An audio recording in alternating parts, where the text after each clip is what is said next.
Let me start just by telling you a little bit about myself. I'm a German Jew. I was born after the war, and I lived in the Washington Heights section of Manhattan, which some of you may know. It's in northern Manhattan. It's where many of the German Jewish survivors of the war settled. My first language was German. I didn't speak English until I was 5 years old.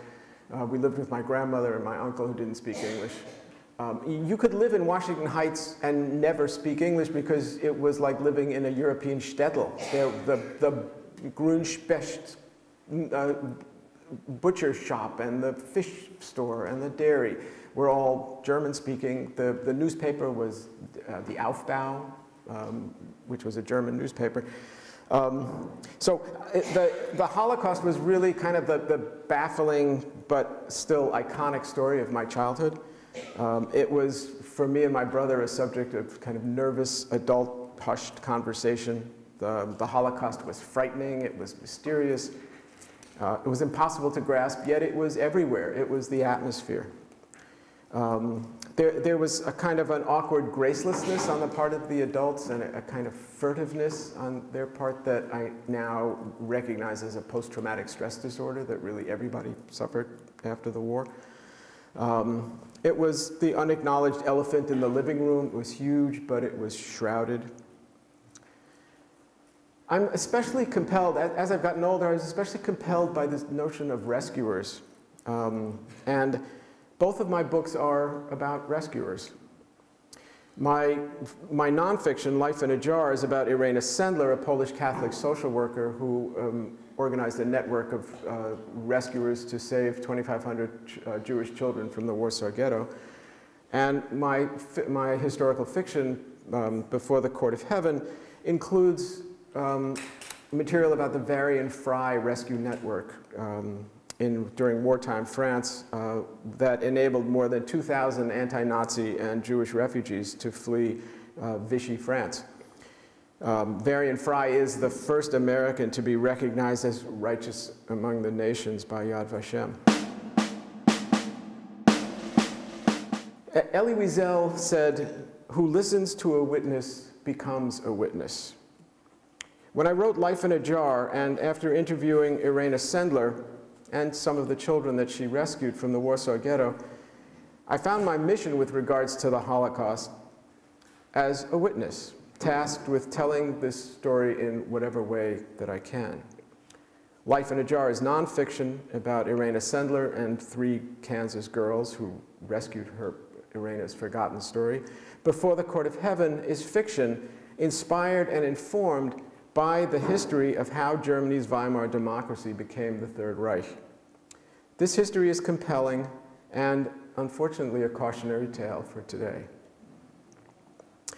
As a pediatrician, I immunize against microbial disease. As a writer, I invoke memory as our best immunization against the atrocities humans inflict upon each other. An ethical immunization that fosters respect, love, and justice against the disease of intolerance, hatred, and violence. I'm troubled by what the Spanish writer George Santayana said, "Those who cannot remember the past are condemned to repeat it." Santayana enjoins us to recognize the echoes of painful history and do what we can to prevent its recurrence. History is cyclical, but we can never anticipate how recurrence will manifest. One thing for sure is it's never identical. I don't think Santayana got it quite right. History doesn't so much repeat as mutate, not unlike a flu virus, and so we are unprepared. This is the 100th anniversary of the flu pandemic of 1918. 50% of the deaths in the flu pandemic were healthy young people. Healthy democracies, such as our 242-year experiment, are not immune to catastrophe. Mark Twain articulated this wisdom in his own inimitable way. He said, "History doesn't repeat itself, but it often rhymes." And my favorite of all versions of this is from Edward Galeano, a Uruguayan journalist, writer, and a novelist, who said, "History never really says goodbye. History says, see you later."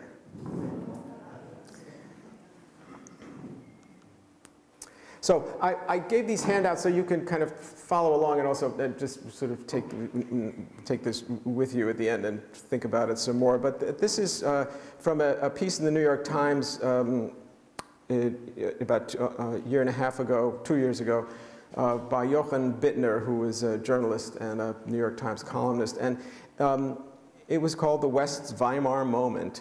And he tried to identify the four conditions that cleared the path for the fall of the Weimar democracy and the rise of the Third Reich. I would suggest that, though not identical, these conditions exist again today. Now, I'm a physician, I'm a scientist, I am evidence-based. I do not subscribe to conspiracy theories, but I worry. Today, democracy in all its manifestations is under assault and in retreat around the world. Authoritarian rule is increasingly prevalent and, more disturbing still, acceptable. In Germany in last September, the Alternative for Germany, far-right party, won 13% of the vote. France, we have Marine Le Pen and the National Front. England, the UK Independence Party, which is now the third biggest party in UK politics. In Hungary, the Fidesz party of Viktor Orban. Austria, the far-right Freedom Party. Greece, the neo-Nazi Golden Dawn Party. Italy's far-right League, which now rules the country. In Russia, Putin is now the Tsar of Russia again. Turkey, Recep Tayyip Erdogan. In China, President Xi Jinping is now probably more an emperor. And most disturbing of all to me, in Poland, the Law and Justice Party, which has been now demonizing the press and threatening the judiciary and undermining liberal democracy. It's our unfortunate nature to project evil onto others as if we're somehow not capable of doing that ourselves. And I think in considering the history of Nazi Germany and the history of Weimar Germany, we do so at our peril. There was nothing unique or special about the Germans. The Third Reich rose to power as a malignancy within Germany's Weimar democracy that followed World War I. Germany was an enlightened society. They're the nation that brought us Bach, Beethoven, Brahms, Bertolt Brecht, Goethe, Schiller, Thomas Mann, but they also brought us Hitler and the Nazis. A plurality of Germans, 44%, voted for the Nazi Party, and Hitler became chancellor in 1933 through legal parliamentary process. The Weimar democracy lasted for 14 years. Hitler was the last chancellor of the Weimar Republic. There had been 13 chancellors and 21 administrations during that unstable time of Weimar democracy. My mother, who grew up in Mainz in Germany, was 16 years old when Hitler came to power in 1933. And she remembers people saying, "Oh, the Nazis, just another government. They won't last 6 months, nothing to be concerned about." One of the decisions that I had to make in writing a historical fiction as opposed to nonfiction is what's the point of view of my character? Okay, my protagonist, Ernst Techow, is a fascist assassin. He's a young Nazi. I decided to use a fixed point of view so that everything that happens in Before the Court of Heaven, we are seeing through the eyes of this young man, Ernst Techow. I wanted to get into the head of a young Nazi and to be with his family, with his friends, with his co-conspirators, and with his community, to understand how it could be that ordinary people could become complicit in extraordinary crimes. This is not just one young man's aberration. This is a whole nation's aberration. So we're with Ernst. We see the world through his eyes, from before World War I to the Holocaust and World War II. That fixed point of view also allows for a unique way of looking at the long arc of Ernst's atonement and redemption. In the background of the novel is the Weimar Republic and the gathering storm of Nazism. I did a ton of research to put this book together. It took me 25 years to write, so I think I'm probably the slowest writer in America. But I have scholars of both history and of the Holocaust have at Middlebury College and University of Vermont Center for Holocaust Studies have vetted the historical accuracy of the book. So this history is both compelling and complex. I can only share a slice of it, puzzle pieces that will allow you to more fully appreciate both the hope and the tragedy of Germany's Weimar democracy. The echoes of this history that we hear today have to be understood through the filter of history. We will see how Hitler works his will legally. He takes advantage of Weimar's vulnerabilities.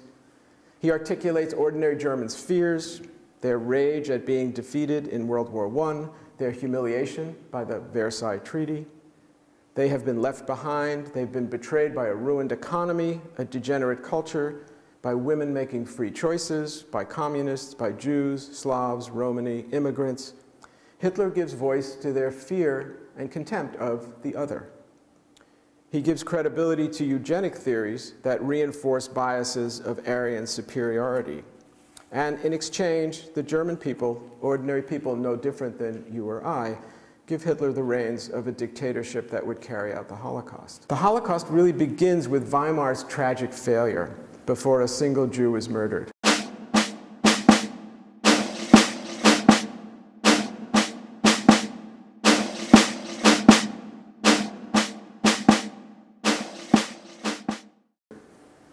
This was the time to act, to resist. Civil passivity allowed the Nazis to flourish. The Weimar period was a period of economic anxiety, of cultural quarrels, of political polarization. Germans hoped and Hitler promised, and these are Hitler's words, to return Germany to its national greatness. Ordinary citizens responded to the appeal of demagogues who used fear, populism, xenophobia, nationalism, bigotry, and scapegoating, and promised that a law and order authoritarian ideology would save Germany from its decline at the hands of the other. Hitler's campaign depended on fear. He utilized inaccurate historical analyses and outright lies to mobilize a vulnerable population. Hitler threatened the judiciary, he demonized the press, he developed a propaganda campaign of savage efficacy. Joseph Goebbels, his propaganda minister, was the first person to realize the power of the radio as a propaganda tool. And one of the earliest things that the Nazis did was to provide these very cheap radios for the population. And this was already in 1933 and 1934. They were called Volksempfänger, or people's receivers, and it was like the Twitter of the day. But it wasn't all Hitler. He was necessary, but he was not sufficient for the rise of Nazism. There were at least two additional phenomena. First, that the German people chose Hitler and the Nazis, and that the Weimar democracy itself contained the seeds of its own destruction. And we have to understand this history as an immunization against recurrence. Before the Court of Heaven spans an epoch in Germany from before World War I to revolution and unrest after World War I, to the fragile Weimar democracy, the rise of the Nazis, World War II, and the Holocaust. My title, Before the Court of Heaven, has a double meaning. So let me tell you where this story first came from. It started in 1992. When I attended a Yom Kippur service at Middlebury College, and the rabbi gave the sermon for this Yom Kippur service. Now, Yom Kippur is the holiest day of the Jewish year. It's not a time where you expect to hear about a Nazi assassin. So he gave the sermon about this young man, Ernst Techow, a young fascist assassin, an early Nazi, and his turn from evil and his redemption. So on Yom Kippur, it's a day of atonement. It's a day where one pleads before the court of heaven for forgiveness for sins against God. But sins against our fellow humans must be confessed and atoned person to person. So how does one do that after murdering someone? What does that atonement look like? The redemption that must precede, that is, before the court of heaven.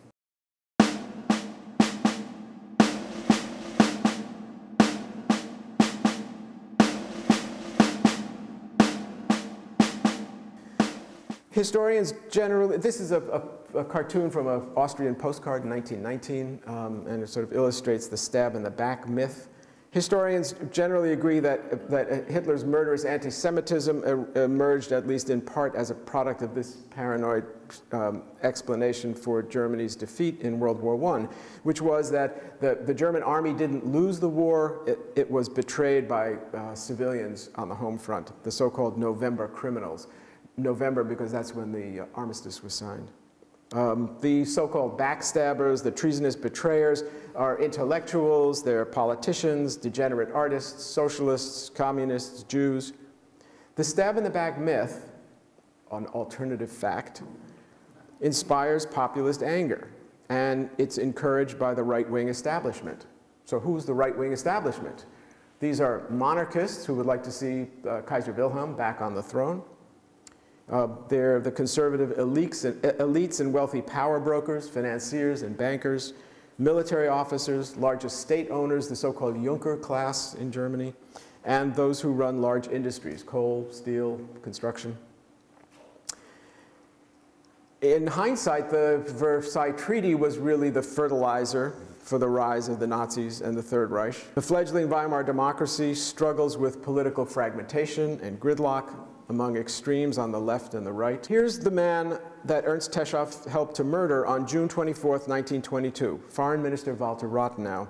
He's the highest-ranking Jew in the Weimar Republic and the target of right-wing anti-Semitic fury. 1922 is already 4 years after the end of World War I, and Germany is a constitutional democracy. Rathenau is an industrialist, he's a philosopher, a writer, a politician, a statesman. He's an assimilated German Jew who describes himself as German first and Jewish last. These are difficult economic times for Germany. There's hyperinflation, there's unemployment, there's anger at the Versailles Treaty and its crushing reparations. The stab in the back myth is the rallying cry of the right wing. Also of importance is how anti-Semitism has changed from before World War I to after World War I. So for more than 1,000 years, anti-Semitism, particularly in Germany, had been religious. A 19th century German might say, we hate the Jews because of their religion. Judaism is an affront to Christianity. Jews killed Jesus. Jews make matzah from the blood of Christian children, the so-called blood libel. In the post-war period, anti-Semitism takes on the added dimension of racial bigotry against Jews as a genetically distinct and inferior race, the so-called Untermensch, or subhumans. So a German after World War I might explain, I hate the Jews because they are genetically inferior. Jews will interbreed and degrade the pure German race. This racism is reinforced by eugenic science, and much of this eugenic science comes from American scientists. The eugenics movement's influence had increased in response to the flood of immigrants coming to the US at the turn of the 20th century. There's a new book out maybe a year ago that's called Hitler's American Model, the US and the Making of Nazi Race Laws. It's by Yale law professor James Whitman, and he posits that Hitler and the Nazis were inspired by US Jim Crow era laws, segregation, miscegenation laws, lynching, and white supremacy, and that for Hitler, the US was in many ways a model for Nazi racial laws. 2 months before Rathenau is assassinated, he does the unthinkable, and this is what led to his assassination. He negotiated a treaty, the Treaty of Rapallo, with Russia that normalized relations with Germany. Right-wing politicians and the right-wing press condemned this treaty, which they viewed as treason. It was a compromise with Russian communist revolutionaries. Their anger and bitterness motivated the fascist assassins who were associated with a secretive murderous organization called Organization Consul, sometimes referred to as the Black Reichswehr. And my protagonist, Ernst Techow, is one of these assassins. And on June 24th, 1922, they killed Rathenau.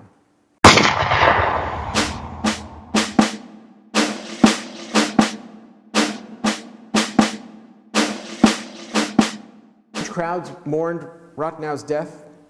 He was a beloved statesman.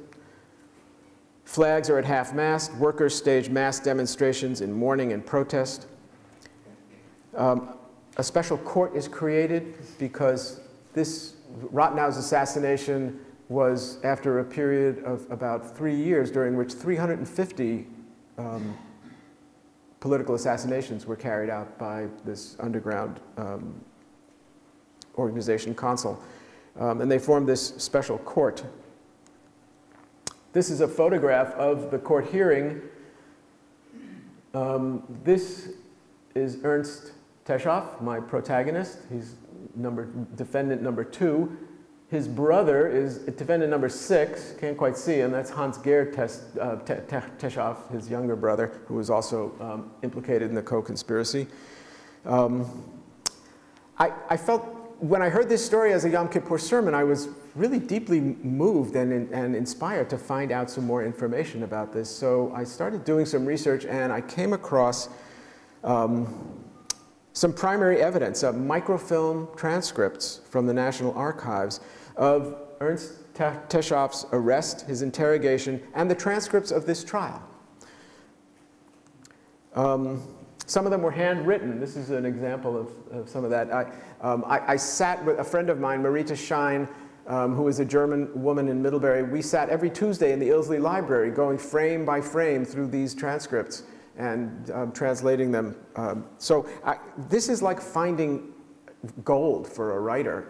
I mean, to have my protagonist's actual dialogue, to have actual information about him, about his family, about the co-conspirators in this trial, to make his dialogue be true to who this person actually historically was. I read newspaper accounts and scholarly works of the trial and of Weimar Germany, and this history grew larger and more fantastic. This trial was in all the major newspapers of the world, and in some cases it was front page, and I'm going to read you something about that in a second. It was actually the trial of 13 mostly young fascists and violent nationalists, the early Nazis, whose mission was to destroy the fledgling Weimar democracy. It's really a window on the early tumultuous years of Germany's Weimar Republic, and it reveals the earliest omens and manifestations of Nazism festering within this fragile democracy. Rathenau's elderly mother, Matilda Rathenau, who attends Ernst's trial. She attends this trial. She's sitting there every day except the last day. And before he is sentenced, she asks that her letter to Ernst's mother, this is a letter from Rathenau's mother to Ernst's mother, she asks that it be read aloud in court. This was the headline in the German newspaper the next day. Brief reading I'm going to read. Dr. Hahn is Ernst's lawyer. For the first time in 2 weeks of proceedings, Frau Rathenau's chair in the gallery was conspicuously empty. Dr. Hahn adjusted his reading glasses. He began, Frau Rathenau addressed this letter to Frau Techow on July 3rd, only 9 days after the assassination. My dear Frau Techow, in grief unspeakable, I give you my hand, you of all women the most pitiable. Say to your son that in the name and spirit of him he has murdered, I forgive, even as God may forgive. If, before an earthly judge, he make a full and frank confession of his guilt, and before a heavenly one repent. Had he known my son, the noblest man earth bore, he would rather have turned the weapon on himself than on him. May these words give peace to your soul, Matilda Rathenau. The silence, as dense as fog on the hovel, was metered by the subtle beat of ceiling fans. A woman coughed in the shadow under the balcony. It seemed a signal for everyone to exhale at once, their breath becoming the rustle of clothes, the clearing of throats, sniffles, white handkerchiefs fluttering. Dr. Hahn folded the letter carefully, then wiped his pince-nez and said, Ernst Techow has confessed the whole truth to his earthly judges, and he will answer before his heavenly judge. I ask the court to pass judgment in the spirit of Frau Rathenau's letter. Ernst looked to the empty chair from which Frau Rathenau had presided over the court as surely as the judges. He resisted her words, but they pried into him like a thief picking the lock of his heart. So Ernst takes this letter to prison with him. He doesn't understand it. He goes to prison as a young fascist assassin, but something happens to him.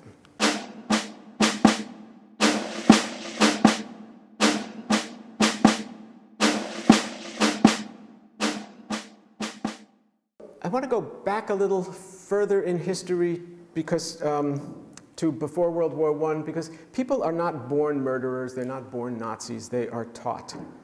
And so I want to consider briefly the indoctrination of young people in Germany at the end of the 19th and early 20th century. My main characters, Ernst, Lisa, and Fritz, spend their summers as Wandervogel. That's German for wandering birds. This was a popular German youth movement that dated back to the 19th century. Blood and soil, Blut und Boden.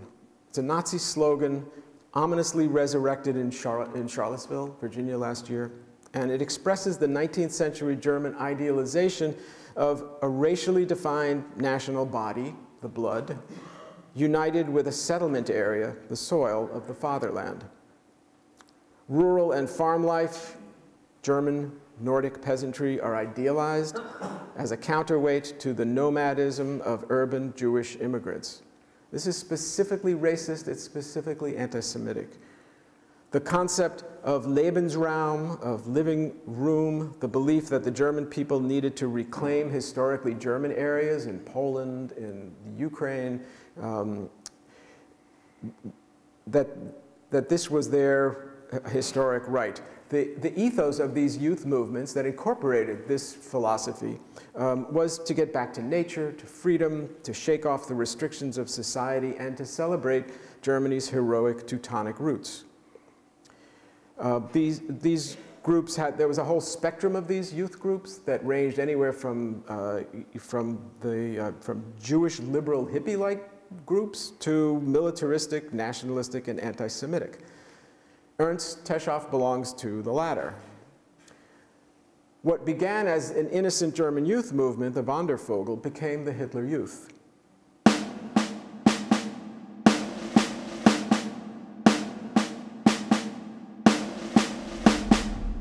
During World War I and after the 1917 Russian Revolution, the Eastern Russian front collapsed. The Russians pulled out of the war. And this was a gift to the Germans. They were able to redouble their effort on the Western Front, and there was a spring offensive that started in March of 1918. The Germans almost won World War I. They came very close. They came within 40 miles of Paris, with this offensive. If it hadn't been for the United States entry into the war in 1917, the outcome might have been very different. By the summer of 1918, the outcome of the war really teetered in the balance, and the Allies beat back the offensive, or started beating back the offensive, and by October of 1918, Germany is on the verge of defeat. So on October 28th, 1918, the German High Command, in a desperate final effort, orders the formidable German fleet to attack the blockading British Navy. The German fleet has been blockaded since 1916 at the Battle of Jutland. And this is a remarkable bit of history, and again, I couldn't have made this up. At this point, Germany is still a monarchy under Kaiser Wilhelm. Ernst Techow is a politically naive 17-year-old cadet naval officer. He is on the battle cruiser Helgoland, which is one of these. This is a battle cruiser. I don't know if this is the Helgoland or not, but that's one of them, at the blockaded Kiel naval base. And Ernst is in charge of the men in the boiler room of the battleship. He gives the order, which came throughout the fleet, that the fleet was going to sail and engage the British fleet. And there is a fleet-wide mutiny. The sailors refuse. And this mutiny is successful. Within 2 weeks, the German war effort collapses, the Kaiser abdicates the throne, and Germany is declared a republic. It surrenders and signs the armistice. But in Germany, there's no peace after the armistice is signed.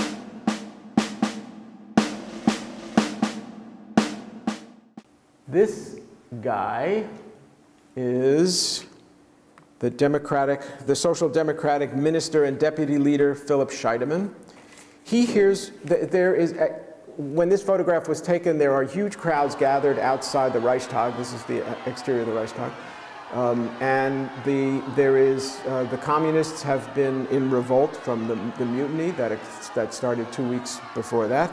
And Scheidemann hears a rumor that the communists are about to declare Germany a Soviet republic. So to preempt this declaration from the communists, he, in a panic, rushes to this balcony and makes a spontaneous speech to the thousands gathered outside. And he closes with these words: "The old and rotten, the monarchy has collapsed, the new may live, long live the German Republic." He returns to the Reichstag to finish his lunch, and there he meets Chancellor Ebert, who is apoplectic with rage at him. He pounds the table with his fist and he shouts at him for all to hear, "You have no right to proclaim the Republic. What becomes of Germany, a republic, or whatever, that is for the Constituent Assembly to decide." But it's too late. The Republic has been prematurely born, and the German Revolution escalates.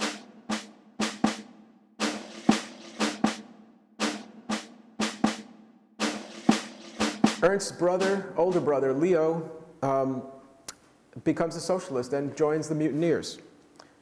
Within a week of the mutiny, the socialist red flag flies above every naval vessel in the two ports, Kiel and Wilhelmshaven. Revolutionary Sailors Council takes control of the base. 40,000 sailors, soldiers, and dock workers are involved in the mutiny. Word spreads and more join the revolt. This is a map of Germany, of where the soldiers and sailors councils. These are revolutionary councils. Most of them are either socialist or communist, and they're advocating for Germany to become a Soviet republic. Here are the dates when each of these councils formed, and you can see that they are within 2 weeks of the mutiny occurring. That's how fast this revolutionary fervor spread throughout Germany. And you can see where all of these are located. So Germany was ripe for a communist overthrow, for a communist revolution. There are pitched battles in the street now. In the anxiety of the moment, the communist revolution seems poised to really overthrow the government. And the chancellor, Ebert, makes a fatal, if understandable, misstep. This would be one of those political blunders that's in that first list of 4 criteria. What he does is he forms an alliance with extreme right-wing paramilitary militias, the so-called Freikorps, or Freikorps, to take military action against these revolutionary councils and against the communists. And Ernst joins the Freikorps. This is the New York Times headline on the day after the armistice is signed. And just to give you a sense of what happens in one day in German history. The armistice is signed, end of the war. Berlin seized by revolutionists, new chancellor begs for order, ousted Kaiser flees to Holland. I mean, how much more can happen in one day? And the consequences of this are compelling and astounding. More soldiers join the workers. Now these are soldiers who have returned from the war, and they're throwing down their weapons and they're taking up a cause with the mutineers. The German communists call themselves Spartacists, and they take the name from the Roman slave Spartacus, who in 72 BC led a revolt against the Roman state. They're led by, their 2 leaders are Karl Liebknecht and Red Rosa Luxemburg. So during these last 2 months of 1918, there's a standoff between the government and the left-wing revolutionaries. The government's patience starts to wear thin. Ebert orders some of the returning troops to confront these revolutionaries, but the war is lost. The troops are tired, they're dispirited, it's almost Christmas, and many of them refuse to fight, and they disperse. To take their place, Chancellor Ebert unleashes the Freikorps throughout Germany. 50,000 members of this Freikorps army, this army for hire of right-wing, they call themselves freebooters. And some of these are veterans of the Great War. Others, like my protagonist Ernst, are too young to have fought but eager to defend Germany against the communists and the Jews. A photograph of a Free Corps unit in Berlin. A photograph of fighting in Berlin between the Free Corps and the Spartacists. 2 days before Christmas in 1918, some of the mutinous sailors stormed the German government offices, the Chancellery and the Royal Palace. They seized 3 ministers as hostages. Communist rallies filled the streets. There's more violence. Ernst is in the Free Corps unit that Ernst is part of is the Marine Brigade Ehrhardt, which is the most violent and feared Free Corps in Germany. His unit is about to storm the royal stables, which have been seized by the revolutionaries. Ernst doesn't know if his older brother Leo is inside the stables that he's about to attack. And this is the first time that Ernst has ever been in a combat situation. There's an initial artillery assault by the Free Corps, and then a brief truce is called, and then something remarkable happens. A crowd of left-wing demonstrators, mostly women and children, infiltrate the army and Free Corps ranks and begin to convince army soldiers, the Wehrmacht, to throw down their weapons. No one has the stomach to shoot civilians, and the attack is called off. The freebooters retreat, they're humiliated by the demonstrators, and they vow their revenge. The new year, 1919, brings another wave of street fighting. And once again, the left-wing revolutionary Spartacus threaten the defeated and vulnerable German Republic. Their goal, again, to create a Soviet revolutionary state in the image of Soviet Russia. They take to the barricades again. The army is called in. Once again, the army proves unreliable, and defeated soldiers refuse to fight against their brothers. There are huge demonstrations. The masses carry placards and banners pleading with the army troops, Brüder nicht schießen, brothers don't shoot. So Germany's new democracy and the leadership has made this sort of devil's bargain with the Free Corps, who are eager to fight those who have betrayed Germany. These Free Corps soldiers, these freebooters, they will become the Nazi stormtroopers and the leaders of the Nazi Party. There are pitched street battles between Free Corps soldiers and Spartacists, revolutionaries, and this period of time has come to the 1 week of this time where the most violent struggles were occurring, fights were occurring, is called Spartacus Week.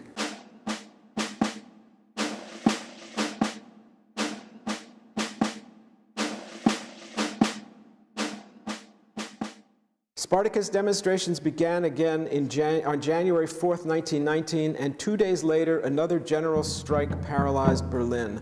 Once again, stores and factories closed. Transport and electricity were idled.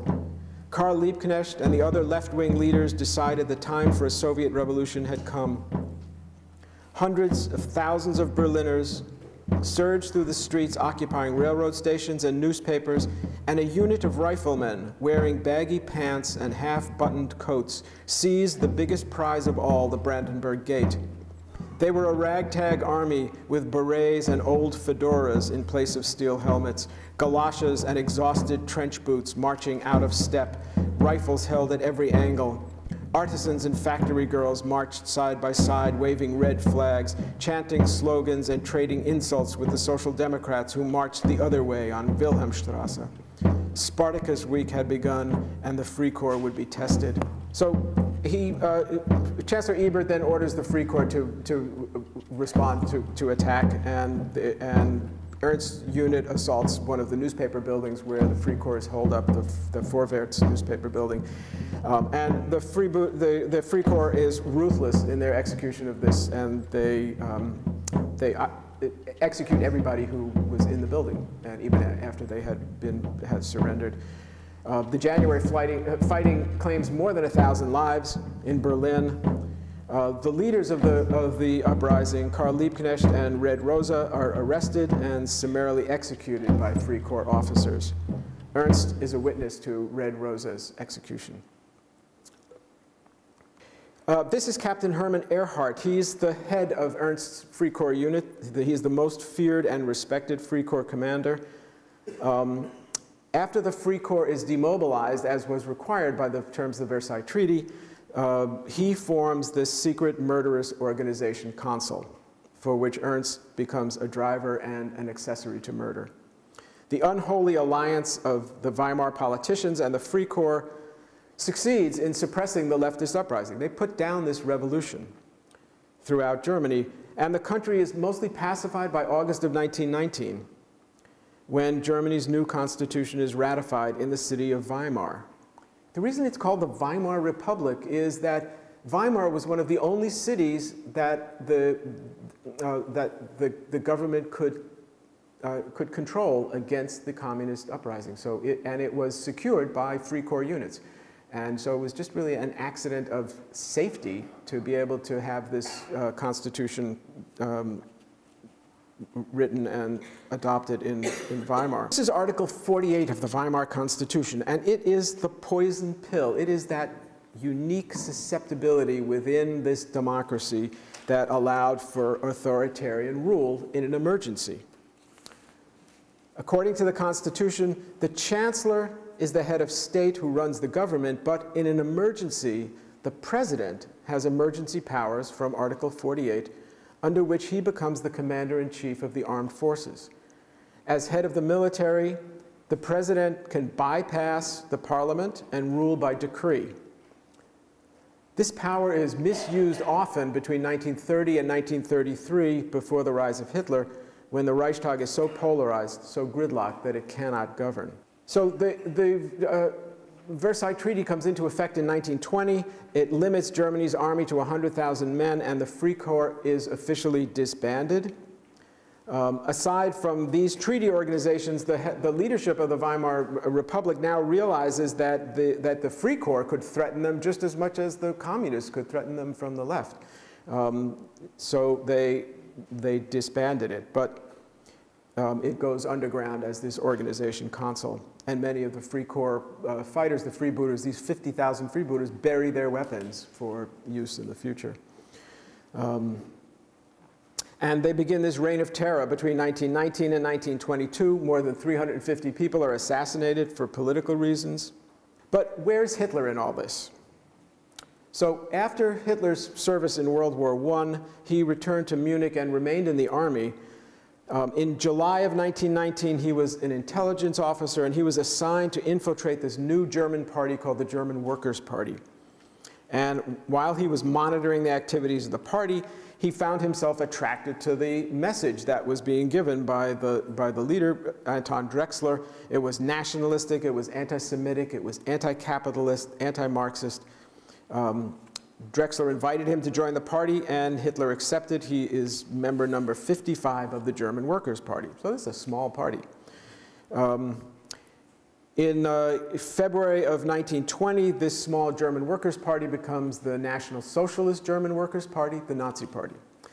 And Hitler begins working full-time now. He's discharged from the army and is in the headquarters of this party is in Munich. And Munich is sort of the hotbed of anti-government German nationalists who are determined to crush Marxism and undermine the Weimar Republic. Hyperinflation begins in 1921. June 1921 is when Germany had to start paying reparations, crushing reparations to the Allies. And it resulted very quickly in a hyperinflation, which was actually a boon to the newly born Nazi Party. To give you a sense of the dimension of this hyperinflation, in 1914, 4.2 marks bought $1 US. In 1923, at the height of the inflation, 4.2 trillion marks bought $1 US. So here, these are children playing with worthless marks. This guy has a wheelbarrow full of marks. That's enough to buy a loaf of bread. So it's a difficult time for Germany. There's unemployment, and this is the time period when Rathenau is assassinated. So it's a time of unemployment. There's anger at the Versailles Treaty. The economy is tanking. The mark is worthless. And it's during this period of time that Hitler becomes the absolute leader of the Nazi Party, becomes the party chairman. She starts giving beer hall speeches that are now starting to attract regular audiences. He especially appeals to rural Protestant Germans. Now, if you remember, just keep in mind that Berlin, which was a very unique city, had a population of 4 million. But Germany had a population of 62.5 million. At least 1/3 of that population were rural Protestant Germans, who were the target and for Hitler's philosophy. He began speaking at larger halls to thousands. He became adept at using these populist themes, including the use of scapegoats who he blamed for Germany's economic hardships.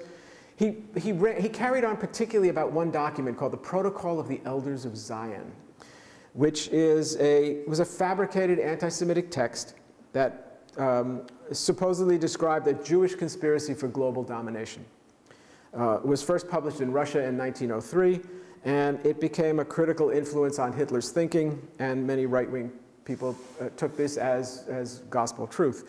The distribution of this protocol was financed by the Nazi Party, and in the United States, Henry Ford printed 500,000 copies of this and circulated it in the United States. If you do a Google search, Protocol of the Elders of Zion, you will find that it has now resurfaced. And many of the alt-right groups are, again, bringing this forged document as a reason for why they do what they do. On the 5th anniversary of the armistice, November 9th, 1923, Hitler attempts a coup in Munich. This is the so-called beer hall putsch. Putsch is the word for coup in German. So along with 2,000 Nazis, they took control of parts of Munich. They arrested the president of Bavaria, the chief of police, forced them to endorse the Nazi objective, which was the overthrow of the Weimar Republic. The army and the police are called, and they put down Hitler's rebellion, and there's a confrontation during which 16 Nazis and 4 policemen are killed.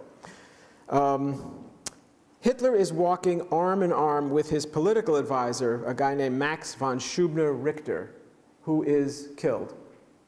And I have often wondered if they had only held arms the other way, how history would be different. But so Hitler's arrested, he goes on trial, and he benefits from this disaster because he has, first of all, a 24-day trial, which grants him the attention of the German people and gives him a platform for his nationalist philosophy. He's found guilty of treason. He's sentenced to 5 years in prison. He uses his time in prison to dictate Mein Kampf and is released after only 9 months because of much of the judiciary, or some of the judiciary, was under right-wing control. The final benefit, and perhaps the most profound, was his insight that the path to power was through legitimate means, through legislative means, and rather than revolution or force. So this is 1924. Hitler is still a footnote. He's a transient extremist. He's a crackpot. In the 1924 elections, the Nazis get 3% of the vote. The newspapermen referred to him as a buffoon, as a pathetic dunderhead, as a half-insane rascal. So there's also a cultural dimension to Weimar that encourages the rise of Nazism. In the late 1920s, Germany is the leading center of the avant-garde. It's the birthplace of Expressionism in painting, Kandinsky, Franz Marc, Paul Klee. The atonal music of Arnold Schoenberg and Alban Berg, the jazz-influenced works of Paul Hindemith and Kurt Weill, experimental films and expressionist films such as The Cabinet of Dr. Caligari and Nosferatu bring expressionism to cinema. In 1928 is the premiere of the Threepenny Opera, Bertolt Brecht and Kurt Weill. This is a photograph of the first International Dada Fair, a radical modern art movement. This is a stuffed mannequin dressed in a soldier's uniform with the head of a pig hanging from the ceiling. Dada is an art form of chaos and irrationality. It's of destruction and sacrilege. It's really a reaction to the horrors of World War I. And both the post-war economic and moral crisis. It's very weird. It's influenced by Cubism, Picasso and Braque. It's anti-war, it's anti-nationalist, and it's associated with the extreme left. One of the more famous painters of the Dada period was George Grosz, who was a prominent member of the Berlin Dada group and a communist. And he draws biting caricatures of fat businessmen, wounded soldiers, prostitutes, sex crimes, and orgies. The expatriate African-American performer Josephine Baker is an overnight sensation in Berlin's risque cabaret scene.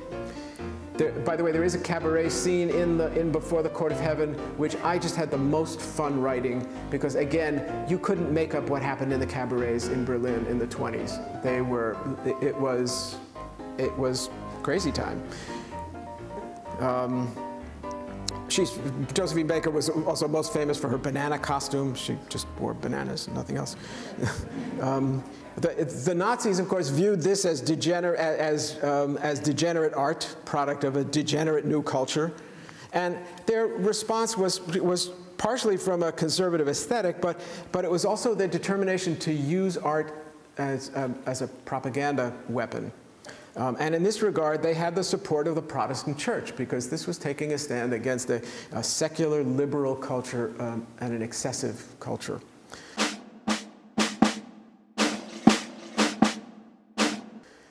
So 1924 to 29 are the golden 20s in Germany. The currency has stabilized, the hyperinflation is over, and the German economy thrives. This is not a good environment for Hitler's Nazis.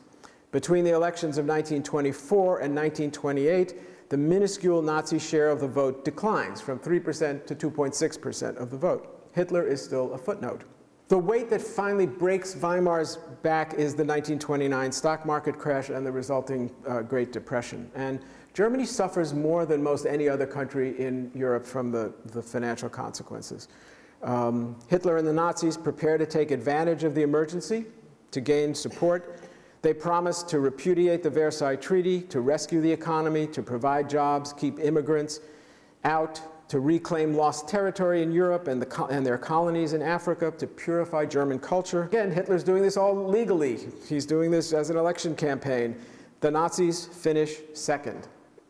In this election, they get 18.3% of the vote, and they're now the second largest party in the Reichstag. The next election is 18 months later, in April of 1932, in the depths of the Depression. 40% of Germans are unemployed. Hitler has now support of industrialists. He runs for president and finishes second with 37% of the vote. So he has doubled his vote in less than 2 years, and now he's a force to be reckoned with. 6 months later, in the November 1932 German federal elections, Hitler and the Nazi Party take more than 1/3 of the seats in the Reichstag. There's a crisis in government. No party is able to form a stable government. And finally, the chancellor at the time, Kurt von Schleicher, with the support of the president, von Hindenburg. Von Hindenburg was a hero from World War I. He was a doddering old fool and would do anything that anyone told him to do. But they agreed to form a government with Hitler as chancellor. It would later come out that these men considered Hitler to be a buffoon. They thought that they could control and manipulate him, that he would be a tool to further their own ends. So in January of 1933, Hitler is appointed chancellor, legally. Now, here is how quickly a democracy becomes a dictatorship. A month after Hitler becomes chancellor, the Reichstag is set afire, maybe by a lone deranged Dutch anarchist or by the Nazis themselves.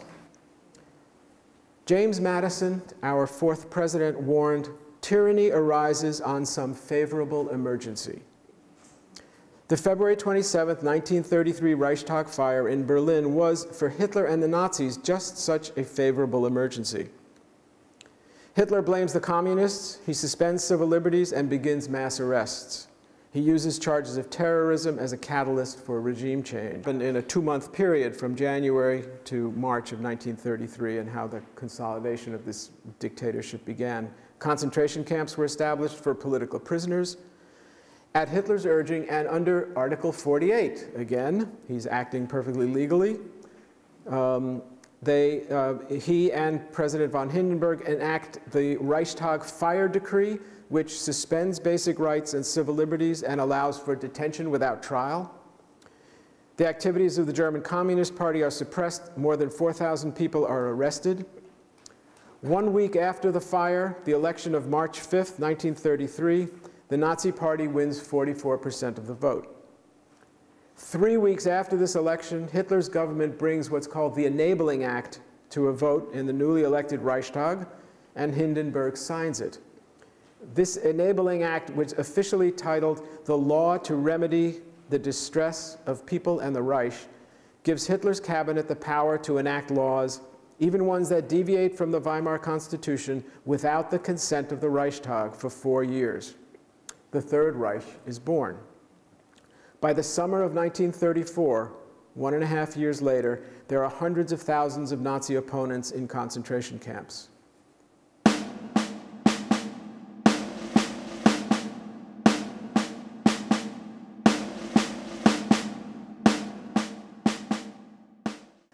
Ernst, my character, is released from prison in 1930.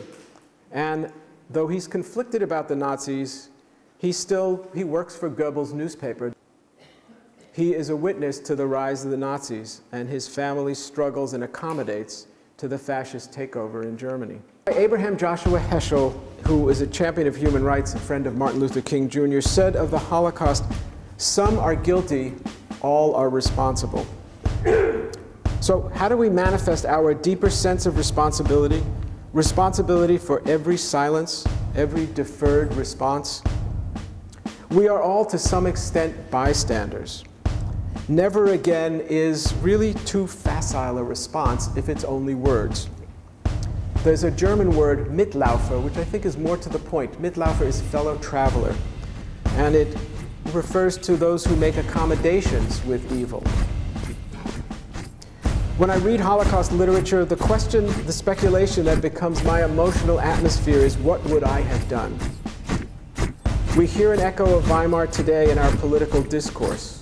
No one of us can reverse this disturbing reverberation, but each one of us can do something, no matter how small, to promote decency, tolerance, and respect for all people, to be the civil opposition when tyranny once again raises its ugly head. George Santayana warned us to remember history or repeat it. Some choose to willfully forget or ignore history. Before the court of heaven is one small effort to keep that dark history alive as a cautionary tale for today. It has been said that Nazism and the Holocaust might have been unstoppable, but it should have been unbearable. Where was the hue and cry from public and religious institutions, from citizens, that this was fundamentally wrong and unacceptable? We are confronted by genocide with sickening regularity. Darfur, the Congo, Bosnia, Cambodia, Sudan, Rwanda, Syria, Yemen, Myanmar, the list goes on. Perhaps the best we can hope for is to be active bystanders, upstanders, recognizing our responsibilities, forgiving ourselves for our failures, but indomitably pursuing social justice and righteousness when we can.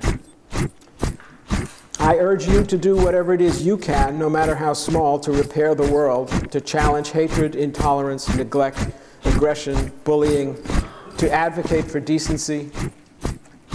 2,000 years ago, a Hebrew sage, Rabbi Tarfon, said, "It is not for us to finish the task, but neither are we free to desist from it." It is our charge to answer, "What would I have done?" with, "Here's what I will do." To affirm justice, decency, respect for all people, tolerance, and compassion as the expected norms of community. Because not to do so would invite the repetition of painful history. Because not to do so will be unbearable. Thank you very much for your kind attention.